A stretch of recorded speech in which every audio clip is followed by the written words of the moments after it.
अभी तो सही लगेगा, थोड़ी देर बाद में। आप सभी लोगों का स्प्रिंग बोर्ड एकेडमी में स्वागत है। कल परसों से, कल से जो है वो सब इंस्पेक्टर के एग्ज़ाम शुरू हो रहे हैं, इसलिए हमें लगा था कि इतने सारे लोग नहीं आ पाएंगे, क्योंकि जो भी 20 साल से ज़्यादा का है उन सभी लोगों ने लगभग फॉर्म सबमिट कर रखे हैं सब इंस्पेक्टर के, तो सभी लोग एग्ज़ाम देने के लिए जा रहे होंगे इधर उधर, तो इसलिए हमारे सेमिनार में इतने सारे लोग नहीं आएंगे। लेकिन फिर भी आपने हमें आश्चर्यचकित कर दिया, इतने सारे लोग जो है फिर भी आ गए। आप में से नहीं दे रहे हो क्या सब इंस्पेक्टर का एग्जाम? कितने लोग दे रहे हैं? अच्छा, तो अभी जाओगे? यही सेंटर जयपुर ही है? अच्छा, चलो खैर जो भी है, फिर भी बाकी लोग नहीं दे रहे हो। बाकी लोग क्यों नहीं देख रहे हो, दे रहे हो? उम्र तो सभी की लग रही है मुझे।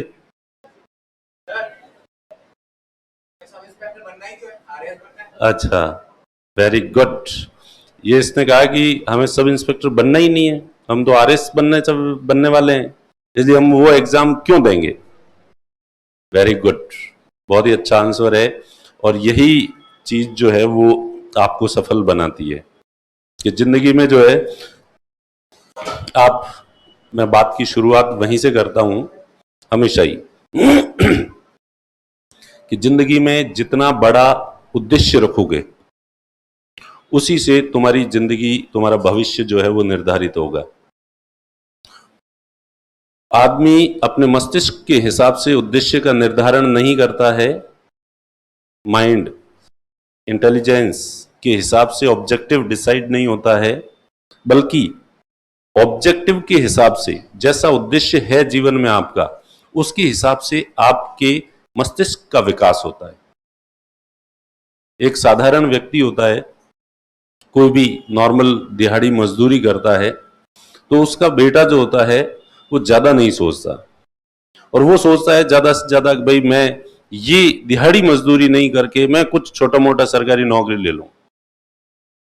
सरकारी नौकरी करने वाले व्यक्ति का जो बेटा है वो थोड़ा सा उससे और आगे सोचता है, तो इसलिए वो वहीं तक जो है वो पहुंचता है। और अभिषेक बच्चन के घर पे जो उसकी बेटी, क्या नाम, आराध्या है, आराध्या कभी जो है वो बीएड पीटीईटी का एग्जाम नहीं देगी, वो कभी भी जो है सब इंस्पेक्टर का फॉर्म नहीं भरेगी। क्या वो ज्यादा इंटेलिजेंट है?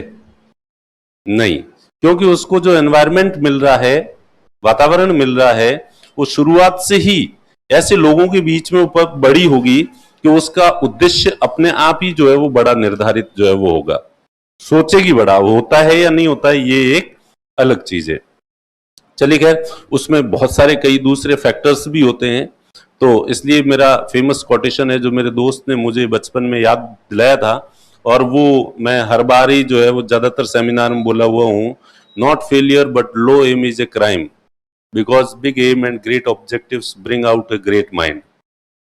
असफलता अपराध नहीं है, लेकिन छोटा उद्देश्य रखना अपने आप में अपराध है। और जितने बड़े उद्देश्य रखोगे उसी हिसाब से तुम्हारा मस्तिष्क जो है वो विकसित होगा, डेवलप होगा। ओके, तो जिंदगी का सबसे पहली चीज यही है कि आप बड़े सपने देखें, बड़े उद्देश्य निर्धारित करें, और ऐसा नहीं माने कि नहीं मैं तो इतना साधारण पृष्ठभूमि से आता हूं, मेरे परिवार में अभी तक कोई सरकारी अधिकारी नहीं रहा है, मेरे परिवार में ये स्थितियां हैं इसलिए मैं थोड़ी बन सकता हूं। इस तरह के विचार जो है वो आपके दिमाग में नहीं होने चाहिए। सबसे पहली चीज जो जरूरत होती है जिंदगी में आगे बढ़ने की, वो होती है आपकी सोच कितनी बड़ी है। सबसे पहली चीज क्या है? सोच। आप कितना ज्यादा बड़ा सोचते हैं। अब मुझे ही ले लें, मेरा कोई एकेडमिक बैकग्राउंड अच्छा नहीं था, मैं वो पढ़ने में बहुत होशियार नहीं था, मेरे परिवार की आर्थिक स्थिति कोई खास अच्छी नहीं थी, मेरे पिताजी एक्स आर्मी मैन थे, फौजी थे, हमारे परिवार में रिश्तेदारी में दूर दूर तक कोई सरकारी नौकरी में कोई अफसर नहीं था, ठीक है, मारवाड़ी मीडियम से एजुकेशन हुआ है पूरा, हिंदी भी हमने तो बीएससी के बाद जो है वो सीखी है, क्योंकि जोधपुर में हिंदी बोलने देते नहीं है। जोधपुर के लोग कोई भी हिंदी में बात करे तो सीधा मुंह बिगाड़ के रहे, ओ आयो ने अंग्रेजी औलाद। अरे भाई अंग्रेजी नहीं बोली है, हिंदी बोलने की कोशिश की है। तो हम एक मिशन चलाते थे कि भाई हम हिंदी बोलने की कोशिश करेंगे, सीखेंगे। तो ऐसी सामान्य पृष्ठभूमि होने के बावजूद हमारा एक मित्र था, वो हमेशा बड़ी बड़ी बातें करता था और वो कहता था बड़े सपने देखो, बड़े सपने देखो, जिंदगी में करना तो कुछ बड़ा ही करना है, जिंदगी में करना तो कुछ बड़ा ही करना। तो इसलिए हमने तय किया कि भाई हम जो है वो आरएस का फॉर्म भरेंगे, आईएएस बनेंगे, आरएस बनेंगे। जबकि हमारे कॉलेज में हमारे साथ रहने वाले जो लोग थे 80% आते थे, लेकिन वो इतना बड़ा टारगेट रखते ही नहीं थे। उनका सबसे बड़ा सपना ही होता था कि जैसे तैसे करके बीएड कर लें, बीएड करने के बाद मास्टर बन जाए। तो हमारे दोस्त ने हमें प्रेरित किया, मोटिवेट किया, तो हमने भी यही कि नहीं नहीं, जिंदगी में ये तो दूसरे काम नहीं करेंगे, हम कुछ न कुछ जो है बड़ा ही करेंगे, कुछ न कुछ बड़ा। अब बड़े में कोई पॉलिटिकल बैकग्राउंड था नहीं कि अपन राजनीति के क्षेत्र में जाके बड़ा काम करें, फाइनेंशियली बिजनेस बैकग्राउंड था नहीं कि अपन कोई बिजनेस कर सकें। तो ले दे के जो जिसके पीछे कोई बैकग्राउंड नहीं होता है, शिक्षा हारेगा सहारा बाबा श्याम हमारा। तो एजुकेशन एक ऐसा शस्त्र है जो सभी के लिए अवेलेबल है, भले गरीब हो भले अमीर हो, और ये एक ऐसी सफलता की सीढ़ी प्रदान करता है सभी लोगों को कि जिसका सहारा लेके हर व्यक्ति जिंदगी में आगे बढ़ सकता है। तो इसलिए अपने को भी वही हारेगा सहारा शिक्षा ही थी, इसलिए कि भाई अपन पढ़ाई करेंगे और आरएस आईएएस बनने की कोशिश करेंगे। तो और हमारे साथ में हमारे ग्रुप में जितने लोग हम तैयारी करते थे, लगभग सभी लोगों का सिलेक्शन हो गया। एक ये अलग बात है, मेरा सिलेक्शन जो है वो नहीं हुआ। हालांकि सिलेक्शन नहीं हुआ तो भी हिम्मत नहीं हारी कि भाई अपना सिलेक्शन नहीं हुआ तो क्या। आजकल के युवा पीढ़ी को देखते हैं, अभी एक रिजल्ट आया है और एक रिजल्ट आता है और उसमें भी एक बार फेल हो जाते हैं तो मुंह लटका के डिप्रेशन में चले जाते हैं। तो उनके सामने बस मैं यही कहता हूं कि देख भाई, जब भी तुम लोगों में से कोई फेल हो तो सबसे पहले मुझे याद कर लेना कि ये आदमी कितनी बार फेल हुआ है जिंदगी में। तो फेल होने के सारे रिकॉर्ड तोड़ रखे हैं जिंदगी में। जितनी बार मैं फेल हुआ हूं इतनी बार शायद ही कोई फेल जो है वो हुआ होगा। तो ये कहते ही वो जो बच्चा है, स्टूडेंट है, या तो बहुत मुंह लटका हुआ होता है और उसके चेहरे पे मुस्कुराहट आ जाती है, हाँ सर ये बात तो बिल्कुल ही सही है। क्योंकि 97 में ग्रेजुएशन की थी, 2006 में मैंने जो है वो अटेम्प्ट दिया था, आखिरी अटेम्प्ट। तो और उसके बाद सिलेक्शन नहीं हुआ, उसके बाद स्प्रिंग बोर्ड एकेडमी शुरू की, कोचिंग संस्थान शुरू किया। इसका भी जो अच्छा रिजल्ट है पहली बार 2011 में आया था। तो 97 से लेके 2011 तक लगातार 14 साल का जो है वो संघर्ष था। तो और तब तक भी जो है वो हिम्मत नहीं आ रही। तो सबसे पहली चीज सफलता के लिए जो है वो है बड़ी सोच रखना, जिंदगी में बड़े टारगेट्स जो है तय करना, और ये तय करना कि क्या बाबू रेल में न क्या बाबू जेल में, कि या तो अर्श पे या फर्श पे। और हमने जब मैं तैयारी करता था तो मैंने ये ठान रखा था कि प्रयास जिंदगी में हमेशा अच्छे के लिए करेंगे, और नहीं मिला तो इस चीज का कोई अफसोस नहीं करेंगे। भले ही गरीबी रेखा से नीचे जीवन जीना पड़े, बीपीएल का, पर जिंदगी को जो है ढंग से जिएंगे, जिंदगी से यूं शिकायत नहीं करेंगे कभी, और मस्त मौला होके जो है जिएंगे। इसलिए जब भी फेल होते थे तो आसपास के लोग जो है बड़ी सांत्वनाएं देते थे, और मुझे वो सांत्वनाएं कभी पसंद नहीं आती थी। और लोग कहते थे यार तेरी तो किस्मत ही खराब है, बाकी तेरी पढ़ाई तो बहुत अच्छी है, मेहनत तूने खूब की थी, पढ़ाई भी खूब की थी, लेकिन तेरी किस्मत खराब है। मैं कहता कि चुप रहे, मेरी किस्मत के बारे में जब तुझे स्टेटमेंट देने की जरूरत नहीं है, और प्रकृति ने शायद मेरे लिए बेहतर सोच रखा है। इसलिए प्रकृति चाहती है कि तू कहाँ यहाँ फंस रहा है फालतू इस छोटी मोटी नौकरी में, तेरे लिए मैंने दूसरे प्लान कर रखे हैं। तो मेरे दोस्त जो है फिर मुझे कहते थे रस्सी जल गई पर बल नहीं गया अभी तक इसका, कुत्ते की दुम है, कितने ही साल सीधी करके रखो वो टेढ़ी की टेढ़ी रहेगी। ये डेढ़ होशियार है, बेशर्म है, पता नहीं ऐसे मेरे बारे में खूब टिप्पणियां जो है वो लोग करते थे। मैं कभी परवाह नहीं करता था, क्योंकि अंदर से ही एक आत्मविश्वास था, कॉन्फिडेंस था। और उससे भी बड़ी चीज ये कि अपने ये जो दो तरीके होते हैं, हर आदमी के साथ जीवन में खूब सारी घटनाएं घटित होती है, आप फेल भी होते हो, असफल भी होते हो, आपके साथ जो है वो परिस्थितियां आपका साथ भी नहीं देती, ऐसी स्थितियां भी आती है, तो उस समय या तो आप देवदास बन जाओ और देवदास की तरह जो है वो दारू पी पी के और लोगों से सहानुभूति ले लेके और अपनी किस्मत को कोस कोस के अपने को और ज्यादा बर्बाद करते जाओ करते जाओ करते जाओ।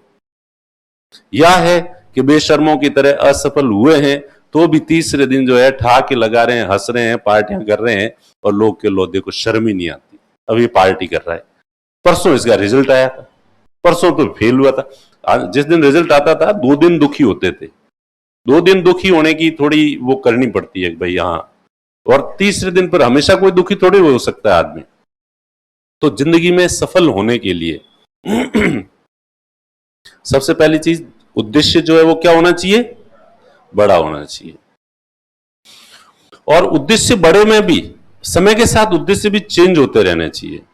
तो मुझे कल परसों ही किसी ने, हम कोई बैठे थे तो बाद में बात याद आई, तो मेरे जिंदगी के जो है ना, मेरी पारिवारिक पृष्ठभूमि कैसी रही होगी इससे आप अनुमान लगा सकते हो कि जिंदगी में मेरे 2 ड्रीम जॉब थे। बचपन में मैंने सोचा था, कई लोग आरएस बनते हैं तो वो कहते हैं हमने बचपन से ही जो है प्लान कर लिया था, ये कर लिया था। अब वो पता मैंने बचपन में क्या प्लान किया था, मेरे बचपन में 2 ड्रीम जॉब थे कि हे भगवान मुझे बड़े होके ये 2 में से एक काम करवा देना। ये एक तो था कुल्फी बेचना। तो आप लोगों को हंसी आ रही है क्योंकि आप नई जनरेशन में जन्मे हो।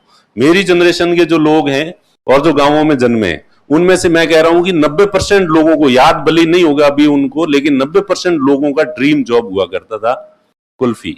ठीक है, आजकल तो तुम कुल्फी भी नहीं कहते, आइसक्रीम कहते हो, और कुल्फी तो कोई खाता भी नहीं है, आइसक्रीम ही खाते हैं सभी लोग। ठीक है, तो कुल्फी बेचना क्योंकि गांव के अंदर वो कुल्फी वाला आता था, घर वाले पैसे देते नहीं थे कुल्फी खाने के, दिन भर हम बैठे बैठे जो है उसको निहारते रहते थे।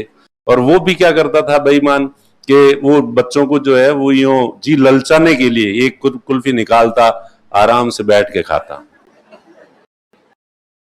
और बच्चे देख देख के बच्चों के मुंह में आता पानी, करे यार कैसे। फिर उनमें से एक आधा बच्चा जो है वो उसका खून खोल उठता, उसका वो पसीज जाता और जाता अपनी मम्मी के पास और जिद करता कि मुझे तो किसी भी हालत में कुल्फी खानी है। अब वो फिर उसकी मम्मी थोड़ी देर तो पीटती पीटती कि ले कुल्फी खिला देती हूँ तुझे, अभी कुल्फी। फिर भी वो जो है मार खाता खाता पर वो जिद छोड़ता नहीं और मम्मी का थोड़ा सा लाडला होता, तो फिर वो उसकी मम्मी आती, उसको एक को कुल्फी दिलाती और कुल्फी वाले को 100 गालियां बोलती कि बेईमान निकम्मा यहाँ आ जाता है, बच्चों को दुखी करता है, भग जा यहाँ से, यहाँ नहीं बैठेगा तू। ठीक है, और कुल्फी वाला भी फिर कभी कभी तो हमें ऐसे लगता था कि देखो इसकी कितने मौज है, दिन भर जब मर्जी हो ये कुल्फी खा सकता है, प्लस दूसरे लोगों को देके पैसे और लेता है। हमें ये नहीं पता था कि भाई बड़ी मुश्किल वो जो है, इतना बच्चा होता है इतना ज्यादा थोड़ी सोचता है। तो ये ड्रीम जॉब। दूसरा ड्रीम जॉब था कि हमारे उस समय बसें वगैरह इतनी थी नहीं, तो बसों में बैठने का बहुत शौक होता था, और कोई भी रिश्तेदार आते थे तो सब बच्चे जो है आज के जमाने में तैयार नहीं होते हैं, हमारे टाइम में जितने भी बच्चे होते थे रिश्तेदार जब रवाना होते थे तो बच्चा कि मैं भी इनके साथ जाऊंगा।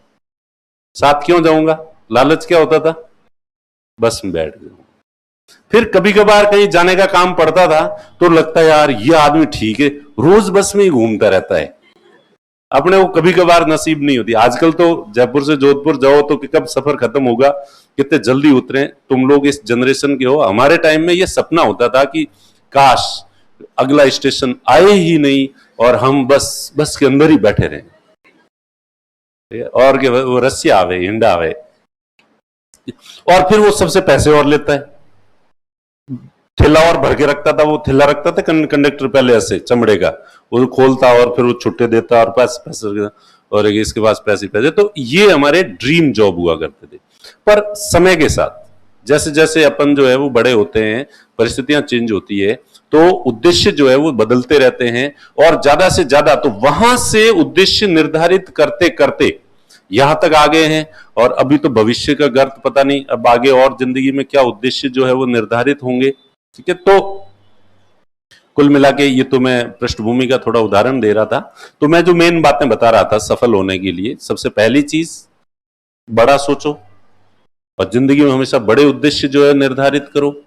दूसरी चीज उसके लिए आपके अंदर आत्मविश्वास होना चाहिए, कॉन्फिडेंस होना चाहिए कि जो है मैं सफल होऊंगा। आप भले कितनी, और इस दौरान इस रास्ते में कई समस्याएं आएगी, कई चुनौतियां आएगी, कई तकलीफें आएगी, और उन तकलीफों से तुम्हें जो है वो हार नहीं माननी है, और अपने अंदर खुद का विश्वास जो है ना, अभी कोई एलन मस्क का किसी ने स्टेटस लगाया था, मेरे स्टूडेंट ने स्टेटस लगाया था, एलन मस्क ने कहा है, बड़ा अच्छा स्टेटमेंट दिया है कि किसी चीज को करने के लिए अगर आप मोटिवेशन दूर से ढूंढ रहे हो तो फिर उस उद्देश्य को त्याग दो। फिर मोटिवेशन आपके अंदर होना चाहिए, कोई दूसरा आपको मोटिवेट करे, जोश दिलाए, तो धक्का गाड़ी जो है वो थोड़े दिन ही चल सकती है। धक्का गाड़ी कितने दिन चल सकती है? थोड़े दिन। अल्टीमेटली तो गाड़ी को जयपुर से जोधपुर या दिल्ली जाने के लिए गाड़ी के अंदर इंजन होना ही चाहिए। गाड़ी के अंदर क्या होना चाहिए? इंजन होना ही चाहिए, तो ही जाएगी। दूसरे लोग धक्के दे दे के उस गाड़ी को जो है वो आगे नहीं ले जा सकते। तो इसलिए मोटिवेशन आपके अंदर होना चाहिए। हां, उस इंजन में थोड़ा थोड़ा कभी फ्यूल डालना है तो वो बाहर से फ्यूल आपको जो है वो डालना ही पड़ेगा, पेट्रोल या डीजल जो है वो आपको डालना पड़ेगा। ठीक है, तो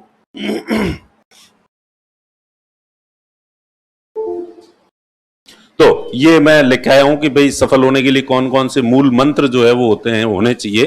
तो वही मैं आपको जो बता रहा था, सबसे पहले तो जो तुमने कहा कि जिंदगी में क्या होना चाहिए, बड़ा लक्ष्य जो है वो होना चाहिए। और छोटे लक्ष्य की बात करूं जहां तक, तो मेरे कई सारे ऐसे स्टूडेंट है जो इस बार तो हमने सब इंस्पेक्टर के बैच भी बनाए, अदरवाइज हम आरएस और आईएएस के अलावा दूसरे जो बैच नहीं बनाते हैं। और सब इंस्पेक्टर के तो इसलिए कि भाई थानेदार पूरे राजस्थान में जो है अपने होने चाहिए, ताकि कहीं भी जाए गाड़ी वगैरह रोके तो अरे sir sir sir sir sir. क्योंकि जैसे ये ग्लोबलाइजेशन का दौर आया है, वैसे वैसे बाकी प्रशासनिक अधिकारियों के सबके अधिकार खत्म हो रहे हैं। फिर वो डायलॉग था ना कि सब लोग मारे जाएंगे लेकिन केवल त्रिपाठी जिंदा बचेगा। सब मारे जाएंगे, केवल त्रिपाठी जिंदा बचेगा। कौन से में था? सेक्रेट गेम्स में था।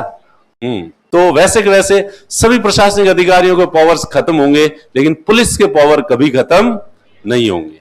बाकी सबके हो सकते हैं, पुलिस के नहीं हो सकते। तो इन फ्यूचर जो है खूब सारे थानेदार जो है राजस्थान में जगह जगह होने चाहिए, इसलिए हमने थानेदार का बनाया है। अदरवाइज मेरे जो स्टूडेंट है, मैं उनको आरएस या आईएएस से नीचे दूसरा फॉर्म भरने के लिए किसी को सजेस्ट ही नहीं करता हूं।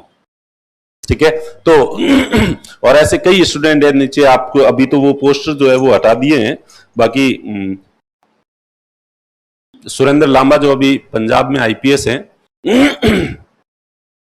पहले तो तैयारी की, 2-3 साल तैयारी की, सिलेक्शन नहीं हो रहा था, तो फिर असिस्टेंट गवर्नेंट का एग्जाम दिया, उसमें सिलेक्शन हो गया।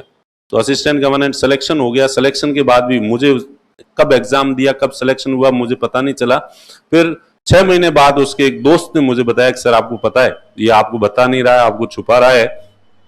इसने असिस्टेंट गवर्नेंट का फॉर्म भरा था, एग्जाम दिया और उसका सिलेक्शन भी हो गया है। तो फिर मैंने सुरेंद्र को, मैं कहा क्या बात कर रहा है, तूने ये एग्जाम दिया? अरे सर क्या करें, समाज के ताने सुन सुन के दुखी हो गए हैं, इसलिए उनको दिखाने के लिए कुछ तो होना चाहिए कि भाई सीधा आईएएस बनेंगे, आईएएस बनेंगे, आईएएस बनेंगे। इस बात से इतने साल तो लोग शुरू शुरू में राजी हो जाते थे, लेकिन अब लोग राजी नहीं हो रहे हैं, इसलिए जो है उनको समाज को मुंह दिखाने के लिए फॉर्म भरा है। और मैं ज्वाइन नहीं करूंगा, एक्सटेंशन लेता रहूंगा। तो कुल मिला के मेरा जो एम्फेसाइज है वो इसी पे होता है कि आप जिंदगी में हमेशा बड़ा उद्देश्य रखें।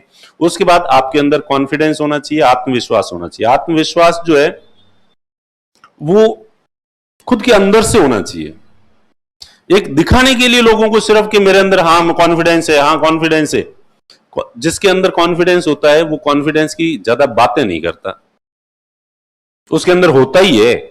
उल्टे लोग उसको डिमोरलाइज करने के लिए कितनी भी कोशिश करे तो उस पर कोई फर्क नहीं पड़ता, वो डिमोरलाइज नहीं होता। लोग भले बेशरम कहे, कुछ ही कहे, तो आपके अंदर एक कॉन्फिडेंस होना चाहिए कि मैं सफल होऊंगा और मुझे सफल होने से कोई रोक नहीं सकता। और कॉन्फिडेंस कब होगा? खुद के बारे में अच्छी बातें सोचो हमेशा। आप हमेशा सोचो मैं कितना महान हूं। कुछ गलतफहमियां अच्छी होती है, कुछ गलतफहमियां अच्छी होती है। तो अपने बारे में कुछ गलतफहमियां पालो और अपने आप को हमेशा अच्छा मानो। जैसे मैं अपने आप को अच्छा मानता हूं, मैं हमेशा ही जो है, कभी मैं डिमोलाइज क्यों नहीं होता। मुझे लगता है, मैं जैसे बच्चों को क्लास में कहता हूं कि मैं अपने आप को हमेशा ही कुछ न कुछ अच्छा ही ढूंढ लेता हूं और खुद खुद पे जो है गर्व करने लग जाता हूं।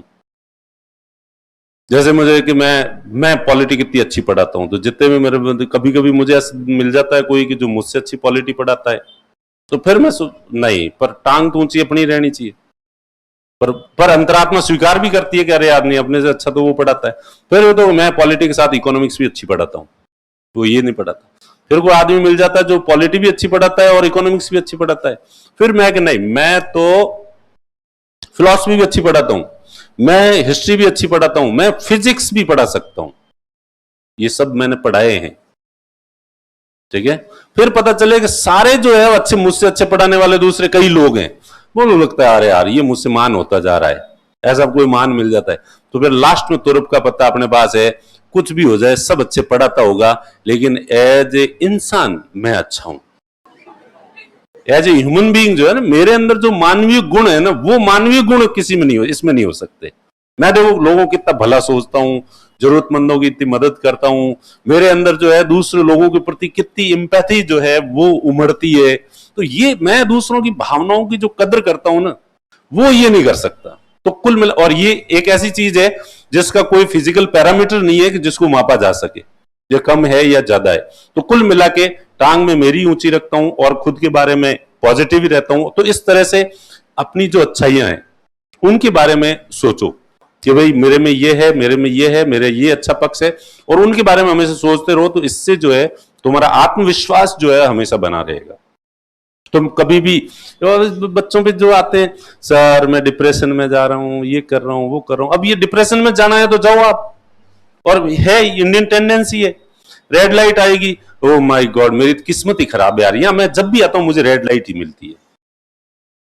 रेलवे फाटक आ रही है बीच में, मैं जब भी आता हूं ये फाटक मेरे लिए तो बंद ही मिलती है, मेरी तो किस्मत ही खराब। अब सोचना है तो ऐसे सोच लो, नेगेटिविटी का कोई लिमिट नहीं है। अगर आप नेगेटिव सोचना चाहो तो नेगेटिव सोच सकते हो, वरना ये कि ये अगर इसी में आपको रेड लाइट, जबकि रेड लाइट हमेशा नहीं आती है, आपको याद वही रहता है कि जब जब रेड लाइट आई वो आपको याद रहा, कितनी बार वो ग्रीन थी वो आपने ध्यान ही नहीं दिया। तो अब इसी चीज को पॉजिटिव सोचना है, तो आप रूम से यहां तक आए हो, आपको पता है इस दौरान, इस टाइम में, रूम से यहां तक आने में आपको आधा घंटा लगा है।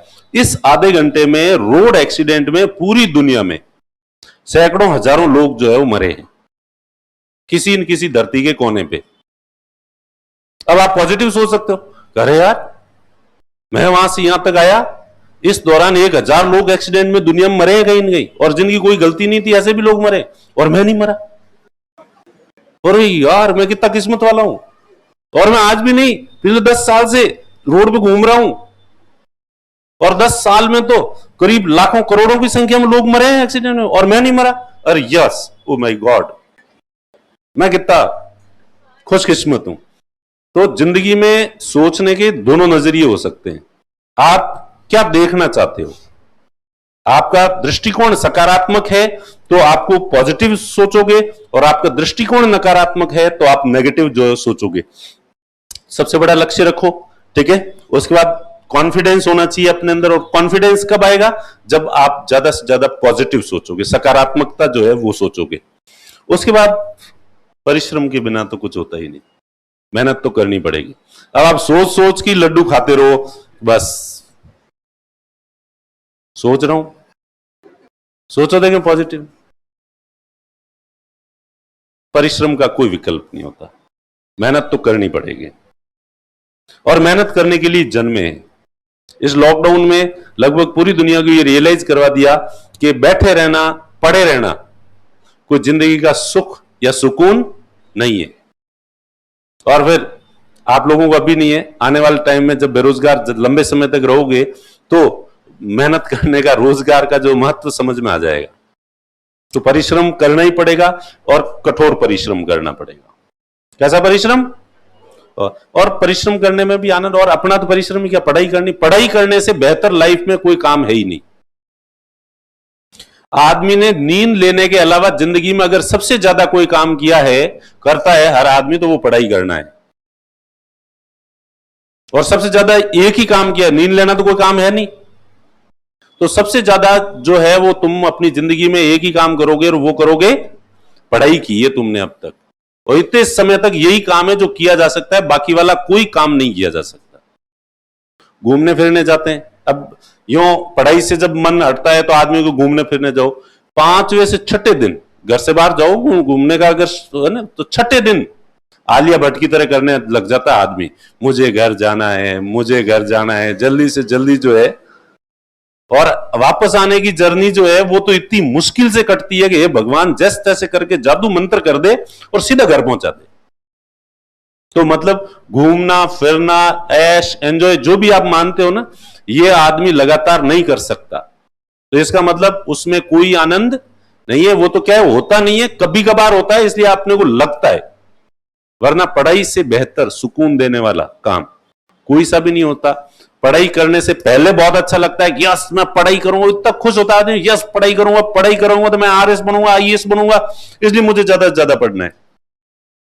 पढ़ाई करते समय जब आपको नई नई चीजें बातें पता चलती है तो उससे कॉन्फिडेंस और बढ़ता है, यस अरे यार। क्योंकि पता नहीं आप, मैं जब तैयारी करता था तो मैं यूपीएससी आरपीएससी को थैंक यू बोलता था जब भी मैं फिलॉसफी पढ़ता था और पॉलिटी पढ़ता था, इकोनॉमिक्स पढ़ता था और मुझे नई बातें पता चलती थी, तो मुझे अंदर ही अंदर से एक खुशी उत्पन्न होती थी और कि थैंक्स यूपीएससी, थैंक्स आरपीएससी, आपने तुमने सिलेबस में रखा इसलिए मैंने ये पढ़ा और मुझे ये बात पता चली।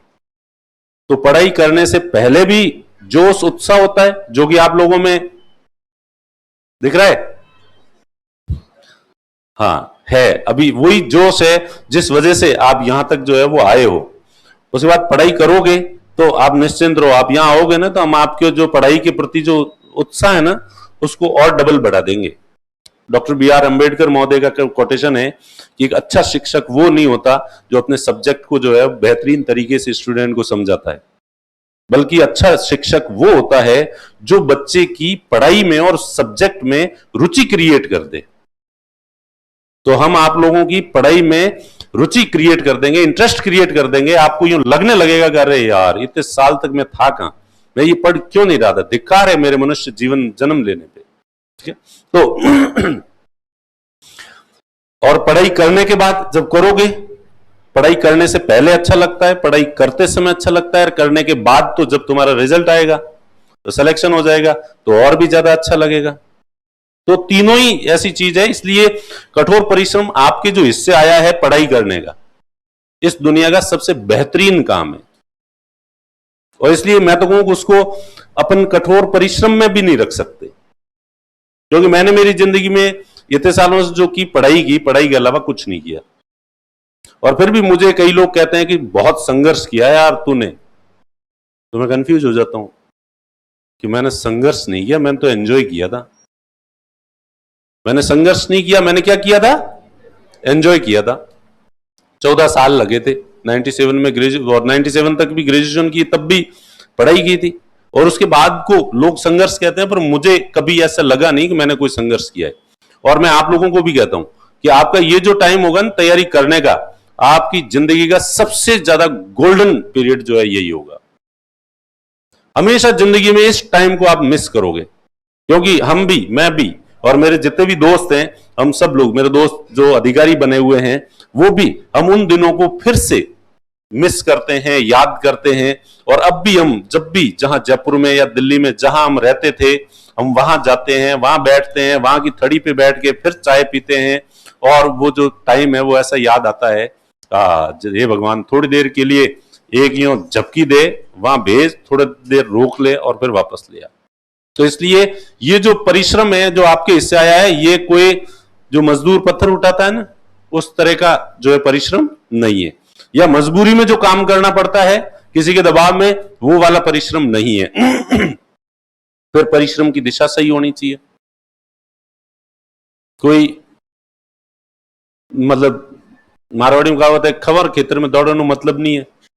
ठीक है, तो डायरेक्शन आपका जो है सही होना चाहिए। और इसके लिए भी वो जो मैं किस्सा सुनाता हूं विवेकानंद जी वाला, कि विवेकानंद जी एक बार गए, एक साधु ने चैलेंज किया और कहा कि देखो मैं पानी के ऊपर चल के दिखा सकता हूं। तो विवेकानंद जी ने कहा दिखाओ। तुम क्या दिखाओ? तुम दिखाओ, मैं भी दिखा सकता हूं। तो आदमी जो है वो साधु पानी के ऊपर जो है नदी के ऊपर यूं चल के वापस आ गया। विवेकानंद जी को कहा कि लो अब तुम भी दिखाओ देखे मुझे। तो विवेकानंद जी ने नाव वाले को दिए 50 रुपए और कहा उधर से उधर वापस लेके आ जा मुझे। तो साधु ने कहा ये चीटिंग है, ये क्या है, ऐसे चल के देखो मेरी तरह। तो कि मैंने 20 साल तपस्या करके ये सिद्धि प्राप्त की है। तो विवेकानंद जी ने कहा मूर्ख 20 साल क्यों खराब किए, जब 50 रुपए में ये काम आसानी से हो जाता है तो इस काम के लिए 20 साल खर्च करने की जरूरत नहीं थी। तो आप क्या पढ़ाई कर रहे हो, क्या कठोर परिश्रम कर रहे हो, सही दिशा में तो कर रहे हो या नहीं कर रहे हो? या उस साधु की तरह जो काम 50 रुपए में हो सकता है उस चीज के लिए जो है वो आप 20 साल खर्च करने की जरूरत नहीं है। तो आपकी परिश्रम की दिशा जो है वो सही होनी चाहिए। जो पढ़ रहे हो एग्जाम पॉइंट ऑफ व्यू से पढ़ रहे हो या नहीं पढ़ रहे हो। उसके बाद कंटिन्यूटी, कभी घी गणान कभी मुठी चना। तो कभी कभी तो पढ़ लोगे 15-15, 18-18 घंटे, और 5-7-10 दिन 18-18 घंटे पढ़ लिए, फिर अगले 2 महीने तक जो है वापस पढ़ाई नहीं की। रोजाना भले 6 घंटे पढ़ो, पर्याप्त है। 6 आवर्स, एग्जाम सर पे नहीं हो तो 6 घंटे पर डे पढ़ो, लेकिन 365 में से 355 दिन आपकी पढ़ाई होनी चाहिए। तो कंटिन्यूटी का महत्व है, निरंतरता का महत्व है, ठीक है। तो वो आपके अंदर जो है वो होनी चाहिए। और कंटिन्यूटी कब रहेगी? जब आपके अंदर पेशेंस हो। बहुत सारे स्टूडेंट होते हैं जो आते ही मुझे लगता है अरे यार ये कितना ब्रिलियंट है, ये तो 100% सेलेक्ट होगा। लेकिन ईश्वर के घर पे न्याय है। कुछ लोगों को दिमाग ज्यादा देता है ना, तो उसको पेशेंस नहीं देता। ईश्वर सब चीजें एक ही आदमी को दे दे तो फिर तो ईश्वर का न्याय कहां गया। तो इसलिए ईश्वर न्याय प्रिय है। जिन लोगों को बहुत ज्यादा दिमाग देता है, तुम में से जो जिनके बहुत ज्यादा दिमाग है, जो मानते हैं मैं ब्रिलियंट हूं, तो उसमें ईश्वर वो कीड़ा दे देता है एक दूसरा। तो उसमें पेशेंस नहीं होता, फुदुक फुदुक फुदुक फुदुक करता है, ठीक है। तो अपने को ईश्वर ने जो है ज्यादा दिमाग नहीं दिया, तो ज्यादा दिमाग नहीं किया तो उसका क्षतिपूर्ति ईश्वर ने कंपेंसेट कैसे किया? पेशेंस खूब दे दिया। और पेशेंस रखने के अलावा अपने पास दूसरी कोई चॉइस भी नहीं थी। तो इसलिए मैं आज जहां खड़ा हूं, जो कुछ भी हूं, मैं कोई इंटेलिजेंट आदमी नहीं हूं ज्यादा, लेकिन ये फैक्ट है कि मेरे अंदर पेशेंस है। प्लस मैं जो है जितनी भी मेहनत कर रहा हूं, बहुत ही कम मेहनत होती है मुझसे, आलसी भी हूं मैं, पर जितनी करता हूं सही दिशा में करता हूं, उससे अलावा मैं नहीं करता। तो ये जो चीजें लिखी दी है, लक्ष्य बड़ा मेरे दोस्त ने रखना सिखाया, आत्मविश्वास को तो लग ही रहा है आपको मेरे अंदर। कॉन्फिडेंस नहीं रखे तो करें क्या? मारवाड़ी में एक भले थाप दिन गाल रात्रो आगनो पड़े तो ही रखो, ठीक है। तो वो अंदर से कॉन्फिडेंस तो फुल्ली है। कॉन्फिडेंस के बिना परिश्रम थोड़ा कम करता हूं, ठीक है, लेकिन जितना करता हूं सही दिशा में करता हूं, ठीक है।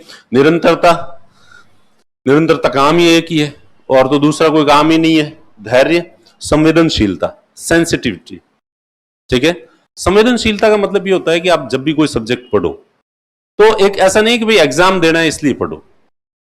थोड़ी देर के लिए जब इकोनॉमी पढ़ रहे हो ना, तो इकोनॉमी में डूब जाओ, उसको फील करो, उसको महसूस करो। जब पॉलिटी पढ़ते हो, फंडामेंटल राइट्स पढ़ते हो, डीपीएसपी पढ़ते हो, ड्यूटीज पढ़ते हो, कर्तव्य पढ़ते हो, तो कि भाई ये कर्तव्य है, तो केवल ऐसा नहीं कि ये रटने हैं कर्तव्य, फंडामेंटल ड्यूटीज। अरे यार ये कर्तव्य है, और क्या मैं इन कर्तव्यों को पूरा कर रहा हूं? क्या ये कर्तव्य सही रखे गए हैं? क्या दूसरे लोग कर्तव्य मानते हैं? नहीं यार इस समय, और हमारे देश की इतनी बुरी हालत क्यों है? क्योंकि लोग अपने कर्तव्यों के प्रति बिल्कुल ही सजग नहीं है, हर कोई अपने अधिकारों के प्रति जा। तो ऐसा थोड़ा सा यूं फीलिंग के साथ जो है वो चीजों को संवेदनशील एक मनुष्य होके इमोशंस के साथ सब्जेक्ट को जो है वो पढ़ा जाना चाहिए। उससे फील होगा, उससे वो क्या है कि नहीं तो बात सिर्फ अस्थायी रूप से यहां लिखी जाएगी और थोड़े टाइम में वो भूल जाओगे। लेकिन अगर आपने फील किया, जैसे फिल्म में क्यों याद रह जाती है आपको पूरी की पूरी? क्योंकि फिल्म को आप इमोशनली अटैच होके देखते हो, जुड़ के देखते हो। तो इमोशनली अटैच होके जुड़ के देखोगे तो वो चीज जो है वो लॉन्ग टर्म तक आपके व्यक्तित्व का हिस्सा और बन जाएगी, और इसलिए वो हमेशा आपको याद रहेगी। संतुष्टि का स्तर, सेटिस्फेक्शन लेवल, आप थोड़े से पढ़े, थोड़ी चीजें याद होगी, वाह हो गया हो गया हो गया हो गया, और राजी हो गए। एक मजदूर होता है, 500 रुपए कमाता है, 500 का नोट ज्यों हाथ में आता है, यस, और सीधा दौड़ के। और मुकेश अंबानी ये रोज हिसाब लगाता है, लगाता नहीं वैसे रोज, पर फिर भी उसको ये पता है कि एक दिन में वो करोड़ों रुपए कमाता है, लेकिन फिर भी वो संतुष्ट नहीं है, इसलिए वो और ज्यादा से ज्यादा करने की कोशिश करता है। तो मैं स्टूडेंट्स को देखता हूं, थोड़े से पढ़ लेते हैं, थोड़ी 4 चीजें याद होती ही वो इतने संतुष्ट हो जाते हैं, यस अब अपने हो गया, सब हो गया। नहीं, बहुत कम जान के आपको संतुष्ट नहीं होना है। आपको हमेशा ये ध्यान रखना है, सुकरात का वो जो डायलॉग कि मुझे मेरे अज्ञान का ज्ञान है, ठीक है, तो कि अभी भी मैंने बहुत कुछ नहीं सीखा है, बहुत कुछ सीखना बाकी पड़ा है। तो आप जैसे जैसे पढ़ाई हो, पैसा और ज्ञान ये 2 चीजें हैं, जितना ज्यादा आता है ना वो और ज्यादा ज्ञान और पैसे की भूख उत्पन्न करता है।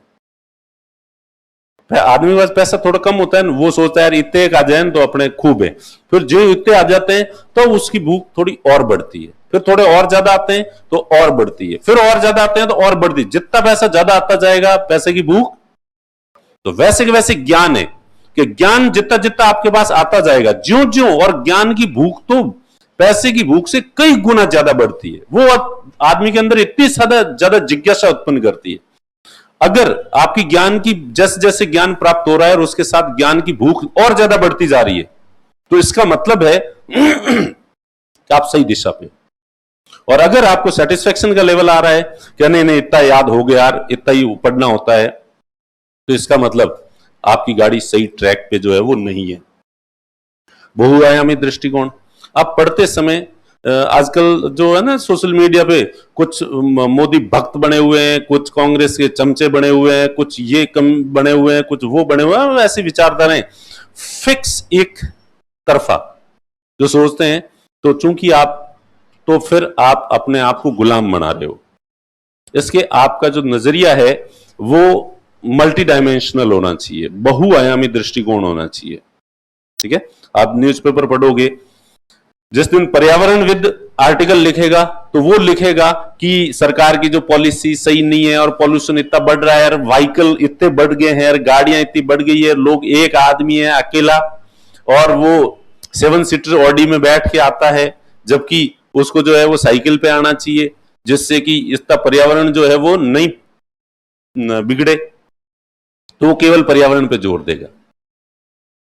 और बैंक जो है बहुत सस्ते लोन दे रहा है, कारें ज्यादा बिक रही है, ये भविष्य को खराब कर देगी हमारे, ऐसे लिखेगा।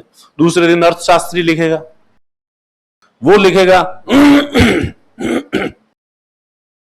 कि सरकार की कोई पॉलिसी नहीं है, तो फोर्ड कंपनी भारत से बंद होके चली गई है, और जबकि भारत के अंदर भारत की पॉपुलेशन देखी जाए तो उसकी तुलना में कारों की जो संख्या है वो बहुत ही कम है पूरी दुनिया में, ठीक है। तो इस तरह से अर्थव्यवस्था आगे कैसे बढ़ेगी? सरकार को विशेष उपाय करने चाहिए जिससे कि कारों का प्रोडक्शन और बढ़े, और हर गरीब, हर आदमी के पास जो है गाड़ी होनी चाहिए, ताकि वो डायलॉग बोल सके कि मेरे पास गाड़ी है, बंगला है, बैंक बैलेंस है, तुम्हारे पास क्या है, ठीक है। तो हर आदमी के पास गाड़ी होनी चाहिए। अर्थशास्त्री अर्थशास्त्र के हिसाब से सोचेगा, पर्यावरणविद पर्यावरण के बारे में सोचेगा। जैसे में कोई आदमी इतनी गाड़ियां होगी, इतने एक्सीडेंट होंगे, और इतने एक्सीडेंट होंगे, इतने लोग मरेंगे, इसलिए जो है वो गाड़ियां नहीं होनी चाहिए। तो सबके अलग अलग नजरिया, आपका जो नजरिया है वो संतुलित होना चाहिए। आपको इकोनॉमी का भी ध्यान रखना है, आपको पर्यावरण का भी ध्यान रखना है, आपको सामाजिक स्थितियों का भी ध्यान रखना है। तो आपका जो नजरिया है वो बहुआयामी दृष्टिकोण जो है वो होना चाहिए। और ये जिंदगी में किसी भी फील्ड में जाने के लिए ये आपके व्यक्तित्व का एक हिस्सा होना चाहिए कि आप एक ही लाइन में जो है वो नहीं सोचें। उसके बाद जो है स्वयं का निष्पक्ष मूल्यांकन। मैंने कहा ना, खुद के बारे में गलतफहमियां पालो, अच्छाइयों के बारे में सोचो, पर अच्छाइयों के बारे में उतना ही सोचो, कहीं ऐसा नहीं हो कि इतनी गलतफहमी में ही रह दो। तो स्वयं का निष्पक्ष मूल्यांकन करते समय इसमें बैलेंस होना चाहिए, अपनी अच्छाइयों और अपनी कमियों दोनों को देखना होता है। और कमियों को इसलिए नहीं देखना होता है कि कमियों को देख के रोना रोए, कमियों को इसलिए देखना होता है कि कमियों को देखकर उनको दूर किया जा सके, और जो हर कमी है उसको दूर किया जा सकता है। तो जब आप अपना निष्पक्ष मूल्यांकन करोगे तो ही आपकी सफलता सुनिश्चित हो जाएगी, वरना गलतफहमी के शिकार होके और चलते जाओ उसका कोई मतलब नहीं है। तो खुद का मूल्यांकन अभी बैठे बैठे करो, देखें सभी लोग अपना मूल्यांकन, और अपनी 3 बड़ी कमियां जो है ढूंढो। जो ईमानदारी से 3 कमियां ढूंढ लेगा उसको 24 घंटे के अंदर अच्छी खुशखबरी मिलेगी, और जिस किसी ने मजाक समझ के इसको उड़ा दिया उसको बुरी खबर मिलेगी। ऐसे मैसेज नहीं आते तुम्हारे पास? 3 कमियां ढूंढो, देखें अपनी।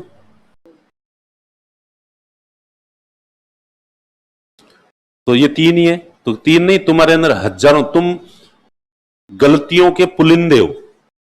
क्या हो? और तुम नहीं, मैं भी हूं, पूरी दुनिया है।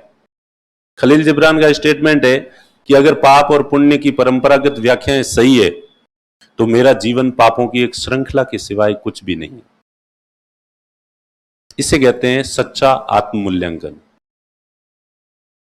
अगर पाप और पुण्य की परंपरागत व्याख्याएं सही है, अगर जो समाज कहता है कि ये पाप है ये पुण्य अगर सही है, तो खलील जिब्रान कहता है कि मेरा जीवन जो है ना पूरी पापों की एक श्रृंखला है, मैंने जीवन में पाप ही पाप किए हैं, इसका मतलब।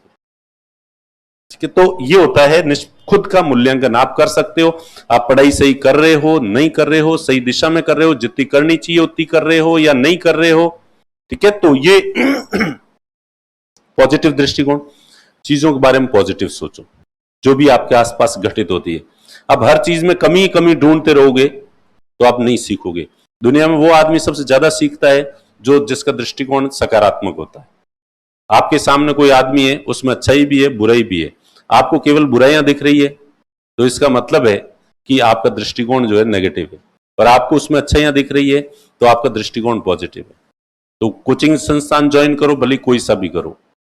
आप कोई बुक पढ़ते हो उसमें गलतियां भी होती है, कोई किसी टीचर से पढ़ते हो 10 अच्छी बातें बताता है, 1-2 बार उसकी जबान फिसल भी जाती है, तो 1-2 कोई अच्छी बात नहीं भी बताता है, गलत फैक्ट भी लिखवा देता है, तो इससे आप उस व्यक्ति का मूल्यांकन जो है वो नकारात्मकता में डाल दो। तो ये नहीं होना चाहिए। आपका जो नजरिया है वो पॉजिटिव होना चाहिए। लोगों के अंदर अच्छा ही देखो, दुनिया के अंदर अच्छा ही देखो, और दुनिया के अंदर अच्छा ही देखोगे तुम्हें अच्छा ही दिखेगी तो तुम हमेशा पॉजिटिव रहोगे तो तुम हमेशा खुश रहोगे। ठीक है, इसलिए दुनिया के बारे में छिद्रान्वेषी ज्यादा नहीं बनना है। तो हमारे गांव में है एक, तो कोई कह दो कि फलाना आदमी मास्टर बन गया है, मास्टर ही तो बना है, कौन सा थानेदार बना है? तो क्या जितने में कोई थानेदार, क्या वो थानेदार बन गया? थानेदार ही तो बना है, कौन सा डिप्टी बना है?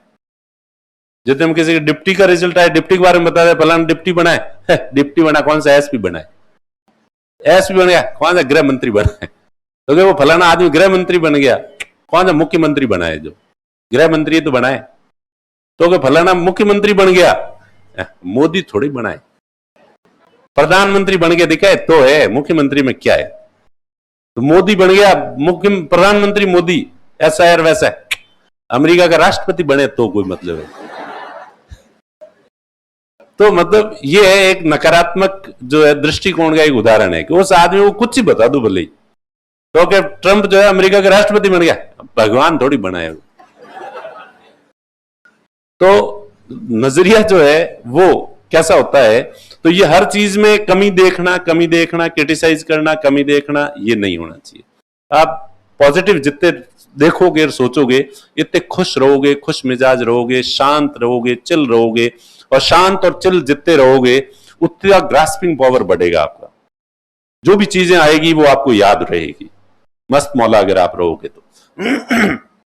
उसके बाद ये जो बाकी चीजें हैं जो नॉर्मली ऐसा माना जाता है कि इनकी वजह से ये नेगेटिव है, जबकि ये पॉजिटिव है। आर्थिक स्थिति जिनकी अच्छी है ना वो पढ़ाई नहीं करते हैं। इसलिए तुम्हारी अगर आर्थिक स्थिति अच्छी नहीं है तो इसका मतलब तुम्हें पढ़ना पड़ेगा। पढ़ने के अलावा तुम्हारे पास कोई चॉइस नहीं है, क्योंकि अब मेरी आर्थिक स्थिति अच्छी होगी इसलिए मेरे परिवार के टाबर कोई नहीं पढ़ते।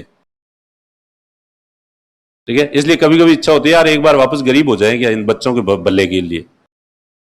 क्योंकि आर्थिक स्थितियां, इंडिया की मेंटेलिटी है, यहां आर्थिक स्थिति ज्यादा होते ही बच्चे बिगड़ने शुरू हो जाते हैं। ठीक है, तो आर्थिक स्थिति अगर आपकी अच्छी नहीं है तो ये तो आपको और ज्यादा प्रेरित करने वाली बात है।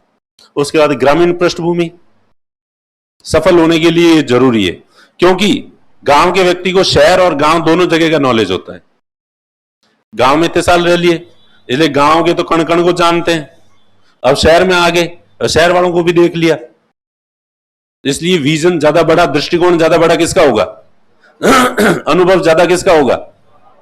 जबकि शहर वाले के पास कोई एक विलेज भ्रमण जो है वो करवाएंगे, विलेज टूर करवाएंगे सिलेक्शन के बाद कि गांव को देखो नजदीक से, और कभी कभार जाके कितना समझ पाएंगे। तो ये ग्रामीण पृष्ठभूमि होना पॉजिटिव पॉइंट है, ये नेगेटिव नहीं है। शैक्षणिक पृष्ठभूमि ओटीएस में जाके देखना, वैसे आजकल जो है वो ओवरऑल रिजल्ट देखेंगे तो उसमें जिनका एजुकेशनल बैकग्राउंड नॉर्मल रहा है उनके सफल होने की संभावना ज्यादा है, क्योंकि जिनका एजुकेशनल बैकग्राउंड बहुत अच्छा रहा है उन्होंने पढ़ाई की वो कैपेसिटी पहले ही पूरी कर दी, अब उनसे पढ़ाई उतनी नहीं होती। जिन्होंने इतने साल तक पढ़ाई नहीं की है वो अब पूरी तत्परता से जो है वो पढ़ाई करते हैं, इसलिए इसका कोई फर्क नहीं पड़ता। ओटीएस के अंदर ज्यादातर जो 50% से ज्यादा लोग जो सेलेक्ट होते हैं वो बिल्कुल साधारण पृष्ठभूमि के लोग जो है, एजुकेशनल जो बैकग्राउंड है वो सेलेक्ट होते हैं।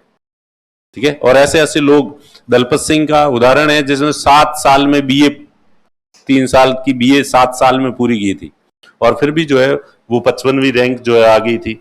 कुशाग्र बुद्धि, बहुत ज्यादा इंटेलिजेंट होने के लिए, शाहरुख खान बनने के लिए, अमिताभ बच्चन बनने के लिए या AR रहमान बनने के लिए आपके पास बहुत ज्यादा बुद्धि की जरूरत होती है। सामान्य प्रशासक बनने के लिए आपको बहुत ज्यादा इंटेलिजेंस की जरूरत नहीं है, एक सामान्य बुद्धि होनी चाहिए इसके लिए, क्योंकि पूरी दुनिया में RS के समकक्ष अधिकारी जो है ना लाखों की संख्या में बनते हैं हर साल, और लाखों लोग हर साल जो काम कर रहे हैं इसका मतलब वो कोई बहुत ज्यादा एक्स्ट्रा ऑर्डिनरी इंटेलिजेंस वाला काम नहीं है, बहुत साधारण सा काम है। परिवार का समर्थन नहीं हो तो इससे बेहतर तो कुछ है ही नहीं, आज ही झगड़ा कर लो जाके, और फिर वो चीज जो समर्थन नहीं होता है वो चीज आपको जो है मोटिवेट करती है। ठीक है, तो ये जो ऐसी मान्यताएं हैं, कुछ लोग जिनको क्विट करना होता है, रास्ता छोड़ना होता है, वो लोग जो है इन बहानों को बना के जो है वो रास्ता छोड़ते हैं। ठीक है, कि ये नहीं है मेरे, ये नहीं है मेरे, वो नहीं है। ठीक है, तो परिवार का समर्थन जिनको नहीं है, ऐसे सैकड़ों उदाहरण है जिनको परिवार का समर्थन नहीं है, इसीलिए उन्होंने तय किया कि RS बन के अब दिखाएंगे परिवार, रिश्तेदार, सबको कि मैं क्या कर सकता हूं या मैं क्या कर सकती हूं। ठीक है, तो समर्थन नहीं है तो ये चीज तो और मोटिवेट करती है। और वो फिल्मों में गाना होता है ना, जब जब प्यार पे पैरे बैठे हैं तब तब प्यार ज्यादा बढ़ा है, ऐसा कुछ गाने होते हैं ना फिल्मों के अंदर कि प्यार के ऊपर पहरेदारी ज्यादा बैठाते हैं तो प्यार और ज्यादा बढ़ता है। तो सफल होना चाहता है परिवार के लोग, अगर आदमी को रोकने की कोशिश करते हैं कि नहीं नहीं पढ़ना, नहीं करना, तो आदमी की नहीं, अब मैं करूं। ठीक है, तो वो वाली बात है। तो जो अगर समर्थन नहीं है तो भी आप जो है वो कोई बड़ा फैक्टर नहीं है, वो आपके क्विट करने का कारण जो है वो नहीं हो सकता। व्यक्तिगत जीवन की समस्याएं, व्यक्तिगत जीवन में जितनी ज्यादा समस्याएं हैं वो समस्याएं ही तो प्रेरित कर रही है आपको कि पढ़ाई कर। ये समस्याएं तभी मिटेगी जब तुम पढ़ोगे। समस्याओं का रोना रोने से जो है वो तुम्हारी समस्याएं खत्म नहीं होनी है। तो ये और किस्मत विस्मत कुछ नहीं होती, किस्मत हम खुद बनाते हैं। हम जैसा सोचेंगे हमारे भाग्य का निर्धारण जो है हम खुद करेंगे।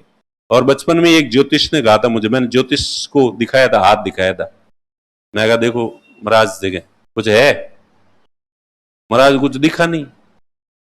पर महाराज बड़े अच्छे साइकोलॉजिस्ट थे, उन्होंने कहा बेटा किस्मत की रेखाएं तुम्हें ना ये बदलती रहती है, एक जैसी नहीं रहती। अभी तो हालांकि कुछ नहीं दिख रहा है तेरे, पर ये बदलती रहती है। और बदलती कैसे है? ये व्यक्ति के कैसे विचार चलते हैं दिमाग में, और जैसे विचार चलते हैं वैसा व्यक्ति बनेगा। आप क्या बनोगे? आदमी जैसा सोचता है उसके साथ वैसा ही होता है। गीता में भगवान श्री कृष्ण ने कहा है जो भूतों को बसता है वो भूतों को प्राप्त होता है, जो मुझे बसता है वो मुझे प्राप्त होता है। बसना मतलब चिंतन करना। आदमी जैसा सोचता है, भूत यानी भौतिक जगत, भूत का मतलब भौतिक, मेटेरियलिस्टिक थिंग्स जो होती है उनके बारे में ज्यादा सोचेगा तो उसको वो मिलेगा। आध्यात्मिकता के बारे में ज्यादा सोचेगा तो उसको ईश्वर आध्यात्मिकता मिलेगी। तो जो आदमी जैसा सोचता है उसके साथ वैसा ही होता है, ऐसा भगवान श्री कृष्ण ने गीता में इतने साल पहले कह दिया था, ये फैक्ट है। तो जैसा हम सोचेंगे, जैसी हमारी मानसिकता होगी उसके हिसाब से हमारे हाथ की रेखाएं भी चेंज होती रहती है। ये भी फैक्ट है।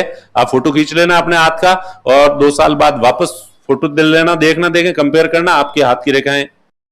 अगर आपने विचार सोचने का नजरिया चेंज किया है तो किस्मत कुछ नहीं होती, किस्मत को अपन खुद बनाते हैं। और वो कैसे बनेगी? जैसा आप सोचोगे, जैसा आप प्लान करोगे भविष्य के लिए। ठीक है, तो ये चीजें हैं जिंदगी में सफल होने की। और ये तो कुछ है, और भी बहुत सारी है।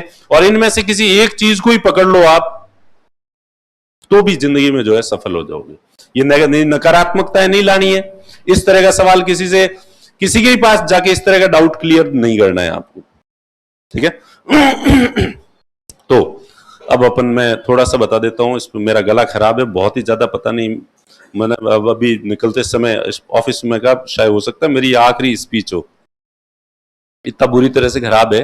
लेकिन आप लोगों को इतनों को देख के मुझे वापस जोश आ गया और मैं बोल गया हूं। अब तो मैं अगले 3 दिन तक वापस नहीं बोल पाऊंगा शायद, इसलिए मैं ये मिश्री साथ में रख रहा हूं, ये खा खा के बोल रहा हूं। ठीक है, ताकि चलिए खैर, फिर बैच के बारे में, बैच परसों से शुरू हो रहा है। ठीक है, फीस नीचे बता दी होगी, 88,000 है। एक इंस्टॉलमेंट आपको पहले जमा करानी होगी, दूसरी इंस्टॉलमेंट 2 महीने के बाद जमा करानी होगी। 2 महीने में आपको लग जाएगा कि मैं तैयारी कर सकता हूं, नहीं कर सकता हूं, या मुझे यही तैयारी करनी है कि नहीं करनी है, सारे टीचर वगैरह है अच्छे या नहीं है, तो वो 2 महीने में क्लियर हो जाएगा। उसके बाद दूसरी इंस्टॉलमेंट 2 महीने बाद जमा करानी है। और पहले 500 रुपए रजिस्ट्रेशन के देके रजिस्ट्रेशन करवा दो आप लोग, और उसके बाद 3 दिन तक बैठ के आपको क्लास लेनी है।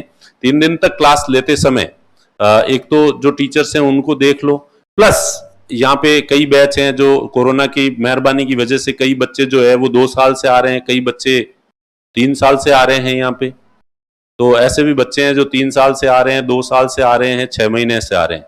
तो आप लोग उन सबसे पूछें कि भैया कहीं तुम फंस तो नहीं गए हो, क्या ये शुरू में 3 दिन ही अच्छा पढ़ाते हैं, बाद में अच्छा पढ़ाते हैं या नहीं पढ़ाते हैं? तो ये थोड़ा क्लियर कर देना आपको। और फिर वैसे तो देखो सारे कोचिंग संस्थान अच्छे ही पढ़ाते हैं, सब अपनी तरफ से अच्छा ही कोशिश करेंगे क्योंकि उनको पता है कि वो अच्छा पढ़ाएंगे तो उनके पास स्टूडेंट ज्यादा से ज्यादा आएंगे। तो सभी कोशिश अच्छी करते हैं।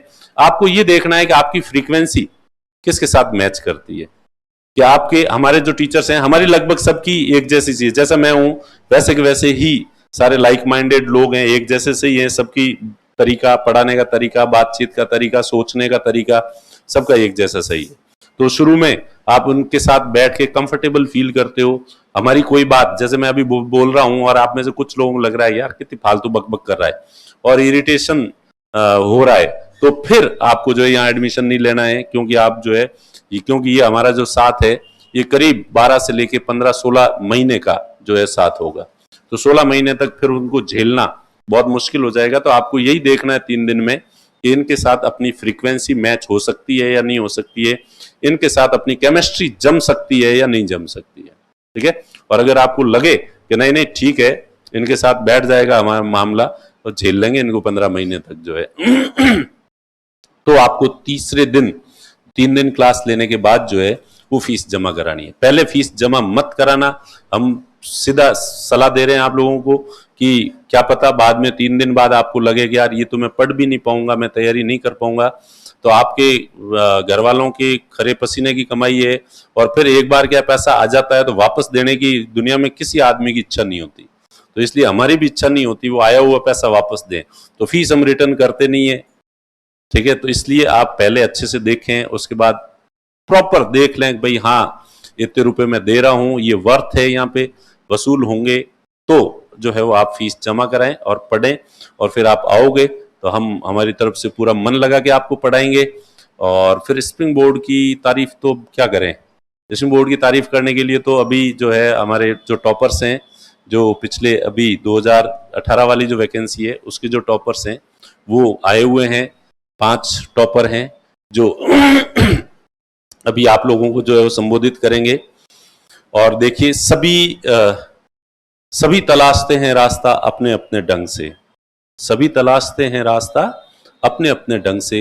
मिट्टी तले केंचुआ, समुद्र में कोलंबस, जिद्दी शब्दों के घेरे में कवि, गहन घोर अंधकार में एकाकी नक्षत्र और बोधि वृक्ष तले बुद्ध देव, सभी तलाशते हैं रास्ता अपने अपने ढंग से। तो मैं भले ये कितनी कॉमन चीजें बताऊं, फिर भी आपके सेलेक्ट होने का तरीका आपका खुद का होगा। आपकी स्ट्रेटजी आपकी अपनी होगी। लक्ष्य एक ही है, लेकिन वहां तक पहुंचने की स्ट्रेटजी सबकी अलग अलग होती है। तो आज जो है सभी टॉपर्स जो है, देखो हम तो वो लोग हैं जो खुद पास नहीं हुए और आपको कह रहे हैं कि हम आपको पास करा देंगे, इसलिए हमारी बातें इतनी ज्यादा विश्वसनीय जो है वो मेरी बातें नहीं है।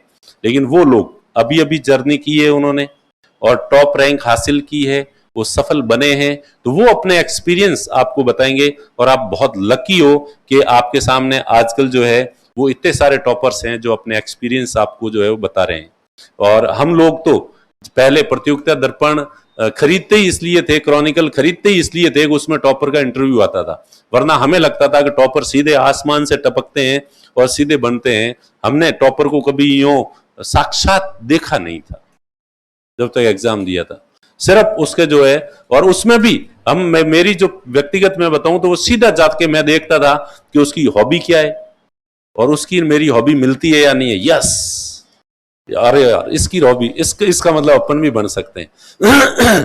फिर दूसरा देखता था मैं कि यार इसके जो है ना वो कमजोर पक्ष कौन से हैं, इसकी स्ट्रेंथ क्या है, तो वो जो कमजोर पक्ष और उसमें अपना भी कहा यार, ये अपना भी है, ये जबरदस्ती मिला देते थे, ये अपना भी है, ये भी है, ये भी, अरे यस, फिर तो ये और मैं एक जैसे ही हैं, ये और मैं एक जैसे ही हैं, तो इसलिए जो है जोश आ जाता था। तो और एक जैसे फील करने के लिए खलील जिब्रान का एक है कि हवाओं से एक बड़ा वृक्ष था, पेड़ था, और हवाएं जो ही चलती थी तो उसकी जो डाल है वो इधर उधर हिलती थी। तो नीचे धूप थी, घास था, उसके ऊपर कभी छाया होती थी, कभी धूप आ जाती थी। तो घास ने रोशनी से कहा कि अरे यार क्या है तुम्हारे, क्यों डिस्टर्ब कर रही हो तुम, आराम से नींद लेने दो, आराम करने दो, तुम कभी धूप होती हो, कभी छाया हो जाती, कभी धूप छाया हो जाती। तो उस रोशनी ने धूप को कहा कि मैं नहीं कर रही हूं, ये तुम्हारे ऊपर एक बहुत बड़ा पेड़ है, ठीक है, और वो हवा चलती है तो पेड़ इधर उधर होता है, इसलिए तुम्हारे ऊपर धूप और छाया होती है। तो ये पेड़ की वजह से है, मेरी वजह से नहीं, और वो पेड़ बहुत बड़ा है तुम्हारी तुलना में। घास ने सिर ऊपर उठा के देखा और कहा ये भी है तो घास ही, पर थोड़ी बड़ी है, ये है घास ही, थोड़ी बड़ी है। तो धूप का कॉन्फिडेंस देखो, पेड़ क्या होता है और घास क्या होता है, लेकिन उसने कंपैरिजन किया कि ये भी है तो वनस्पति, ठीक है, थोड़ी बड़ी है, ठीक है, पर अपन भी कोई कम है नहीं है इसके, तो समानता ढूंढ ली। तो जिंदगी में सफल होने के लिए या कॉन्फिडेंट रहने के लिए आपको हमेशा कहीं ना कहीं किसी, कोई भले कितना ही महान है, उसमें भी एक आधा गुण देख के यस ये अपने जैसा ही है। तो अब आप लोगों के सामने वो टॉपर्स आएंगे और वो बड़े दिल से अपनी जो है वो उद्गार आपको कहेंगे, तो आपको सीखना इनसे ही है, ठीक है। और इन्होंने किस तरीके से चीजों को देखा था, वो दृष्टिकोण पकड़ना है, वो नजरिया जो है वो आप लोगों को पकड़ना है, ठीक है। Okay, thank you. अभी